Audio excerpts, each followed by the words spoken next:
نماز میں خنجر لگا، نماز فجر کی نماز پڑھا تھا، اب ایک دم گرے، وہ چھپا ہوا تھا ابو لولو مجوسی، اس نے 7 وار کیے خنجر کے پیٹ میں، تو اب گرے تو پہلی صف والوں کو تو پتہ تھا پیچھے نہیں، تو عبد الرحمن بن عوف نے لپک کے آگے مصلی پہ کھڑے ہو کے نماز شروع کر دی، اور چند آدمی اس کو پکڑنے کے لیے بھاگے، پھر اس نے آگے جا کے اپنے آپ کو خنجر مار کے اس نے خودکشی کر لی، اٹھا کر مکان پر لے گئے، دودھ پلایا گیا تو وہ آنکھوں سے باہر نکل گیا، کہنے لگے موت کا پیغام آ گیا ہے، تو اپنے بیٹے کو بلایا کہ بیٹا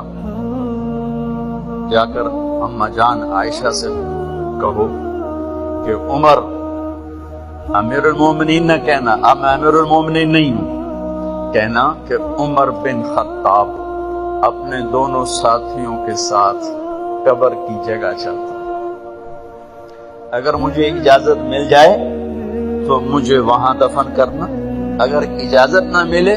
تو مجھے عام قبرستان میں دفن کر دیں۔ عبداللہ بن عمر تشریف لے گئے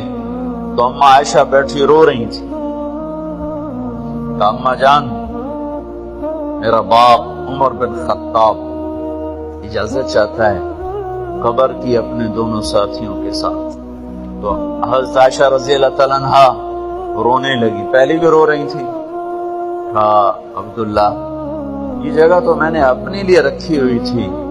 کہ میں اپنے خامند اور باپ کے ساتھ میں بھی ایک کونے میں سو جاؤں گی، لیکن اگر عمر کی خواہش ہے تو اس جگہ کا عمر مجھ سے زیادہ حقدار ہے۔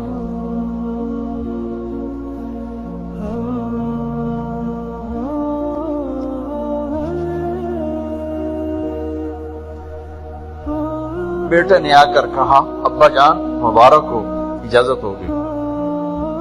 کہا بیٹا ہو گئی،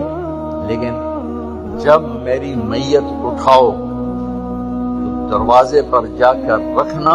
اور ایک دفعہ دوبارہ پوچھنا، ہو سکتا ہے میری شرم میں اجازت دی ہو اور میرے مرنے کے بعد انکار فرما دیں، تو ایک دفعہ دوبارہ پوچھنا، اس وقت بھی اجازت ملے تو پھر لے جانا ورنہ واپس لے جانا۔ حضرت علی اور حضرت حسن تشریف لائے،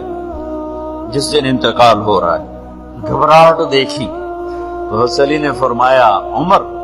موت سے ڈر گئے ہو؟ کہ نہیں موت سے نہیں ڈرو، موت کے بعد کیا ہوگا اس سے ڈر گئے۔ یہ کون کہہ رہا ہے؟ میرے بعد کوئی نبی ہوتا تو عمر ہوتا، یہ وہ کہہ رہا ہے۔ یہ کون کہہ رہا ہے؟ آپ نے کہا آج رات میں جنت میں گیا تھا، میں نے ایک بڑا خوبصورت محل دیکھا، سونے چاندی زمر یاقوت موتیوں کا، میں نے کہا یہ کس کا ہے؟ تو مجھے کہا گیا یہ آپ کے غلام عمر بن خطاب کا ہے۔ کون کہہ رہے ہیں؟ موت کے بعد جو ہوگا اس سے ڈر رہا ہوں۔ کہ آپ مسجد میں انٹر ہوئے، مسجد میں ایسے لوگ تھے، ادھر ابو بکر تھے اور ادھر عمر تھے، ہاتھ دیو، آپ نے یوں ہاتھ پکڑ لیے، دونوں کے ایسے ہاتھ پکڑ لیے، ادھر ابو بکر ادھر عمر، کہ مجھے دیکھ رہے ہو؟ کہ جی، کہ قیامت کے دن میں ایسے اٹھوں گا کہ میرے ادھر ابو بکر ہوگا اور ادھر میرے عمر ہوگا۔ یہ عمر کہہ رہے ہیں موت سے نہیں ڈرا ہوں، موت کے بعد کیا ہوگا اس پہ ڈر رہا ہوں۔ تو حضرت علی نے فرمایا کیوں ڈرتے ہو؟ میں گواہی دیتا ہوں، میں نے کئی دفعہ اللہ کے محبوب سے سنا کہ جنت کے بڑی عمر کے، ایک تو نا جنت کے نوجوانوں کے سردار، وہ تو حسن حسین ہے، میں نے کتنی دفعہ سنا اللہ کے نبی سے کہ جنت میں بڑی عمر کے لوگوں کے سردار ہیں ابو بکر اور عمر۔ تو آپ نے کہا قیامت کے دن گواہی دو گے؟ آپ نے کہا، حضرت علی نے کہا میں بھی گواہی دوں گا، میرا بیٹا حسن بھی گواہی